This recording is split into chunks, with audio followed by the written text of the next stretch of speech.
Radio Sainte-Baume, 88.9. Nous recevons aujourd'hui non pas l'organisateur du célèbre salon du livre de Saint-Maximin, M. Pascal Tissier, mais nous recevons le romancier.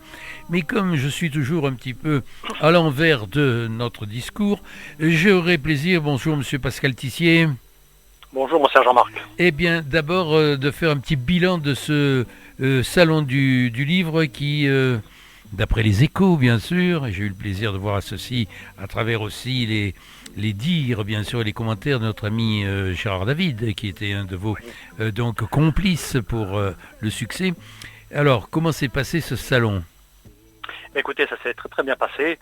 Vous savez, les organisateurs de manifestations comme celle-ci, notamment de salons littéraires, sont toujours en demande de toujours plus de visiteurs.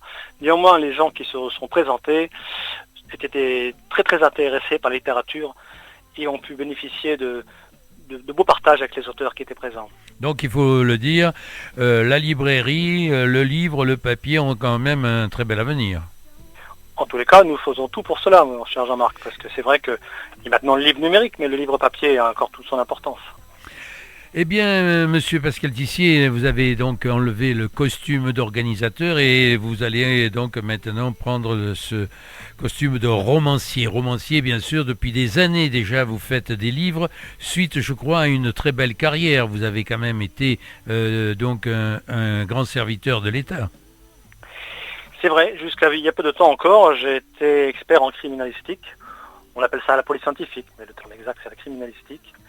Et lorsque j'ai mis fin à cette carrière, j'ai voulu non pas expurger certaines choses, mais j'ai voulu partager certaines choses que les gens ne voient pas tous les jours. Donc j'apporte ma plume un peu différente, si on veut. Vous êtes des fois souriant devant certaines séries américaines, peut-être, non ? Des fois, non ? Vous ne croyez pas si bien dire, c'est un peu ce qui m'a donné l'envie d'apporter ma vérité, parce que j'étais un petit peu décontenancé de voir les bêtises qu'on voyait. Mais c'est vrai qu'ils se sont améliorés depuis, mais ce n'était pas le cas à l'époque. Alors nous sommes là aujourd'hui et nous avons eu le plaisir, avec Laurence à mes côtés, de lire votre dernier ouvrage, Ne dis jamais d'où tu viens. C'est donc un livre magnifique, une rencontre donc de deux mondes, de deux civilisations et surtout une très belle histoire menée de main de maître. Et il faut quand même le rappeler, vous restez aussi dans la grande tradition des romanciers qui connaissent le terrain.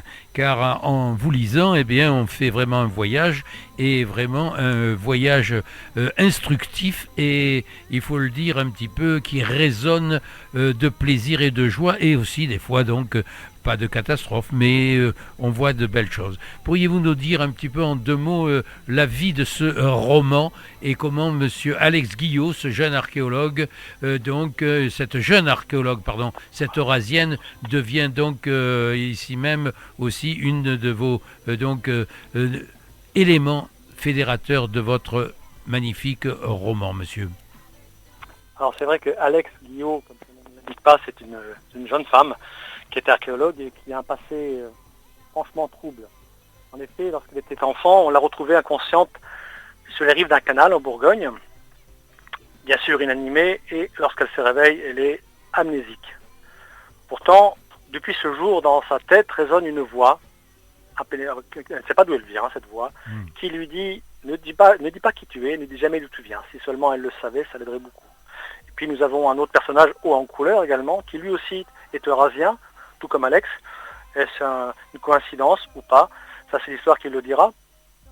Hugo Chris est un confrère à vous, si je puis dire, est un jeune journaliste parisien. Il était un bel avenir, mais un accident de moto l'a privé de sa carrière de grand reporter qu'il voulait être. Et donc, il traîne aussi derrière lui un drame inavoué dont il se sent toujours coupable. Alors, Hugo et Alex vont se rencontrer sur le site de fouilles archéologiques de la proto-histoire près de Montpellier. Est-ce qu'il existe vraiment ces fouilles? Non, c'est bien sûr. Ah oui, c'est vrai. Mais tout existe, mon cher Jean-Marc. Ah oui, c'est très important pour nos auditrices et auditeurs. Ouais. Ce n'est pas de la fiction. Toutes les étapes de votre roman sont bien donc vraiment, il faut dire, des informations positives. C'est ça aussi la force de Pascal Tissier. C'est vrai que sans doute par des formations professionnelles, j'aime bien aller sur tous les sites que je décris pour en ressentir et retranscrire le plus fidèlement possible l'ambiance et les odeurs, enfin tout ce qu'on voit et tout ce qu'on entend, pour que le lecteur, s'il y va un jour, lui puisse dire effectivement, il avait raison. J'aime pas émettre en porte-à-faux. Et comment faites-vous pour écrire aussi lestement? Parce que c'est enlevé, c'est chatoyant, c'est plein de petits détails. On se sent vraiment dans un jardin quand vous parlez de nature. On se sent vraiment dans l'atmosphère. Vous êtes un écrivain d'atmosphère, on dirait un romancier. Vous créez l'atmosphère. Je ne fais pas comme Arletty, atmosphère. Effectivement, moi j'écris ce que j'aime lire. J'aime bien les romans qui nous transportent, qui nous font voyager, qui nous font rêver. Et donc j'écris comme cela, enfin de moins je l'espère, c'est le mal que je me donne. Et j'aime bien aller sur les sites pour voir tous les lieux que je décris, afin que le lecteur puisse lui aussi rentrer dans cette atmosphère. Eh bien écoutez, monsieur Tissier, encore un grand merci. Je rappelle votre livre, Ne dis jamais d'où tu viens. Et il se trouve en librairie, bien sûr, dans les librairies de la région et même de Saint-Maximin, ainsi que, bien sûr, vous êtes sur aussi des sites Internet ? Oui, bien sûr, il se trouve sur toutes les plateformes numériques et papier, hein. Mais également, c'est vrai qu'on le trouve dans toutes les bonnes librairies de la région et de France et de Navarre, bien sûr. Alors, pas une dernière question, parce qu'il y en aurait tellement, mais le temps nous manque. Est-ce que vous allez faire des dédicaces, être un petit peu auprès de vos lecteurs dans les jours futurs ? Alors, j'ai eu l'occasion de faire cet été pas mal de dédicaces sur la côte. Bien sûr. Mais là, j'ai des dédicaces qui sont prévues effectivement à la librairie de U-Culture au mois de novembre. Et puis la nouvelle librairie Plein Ciel qui va bientôt ouvrir ses portes. Donc, j'aurai également l'occasion de faire quelques dédicaces. Mais bon, c'est en cours voilà, ça va se faire bientôt avec plusieurs librairies. Très bien.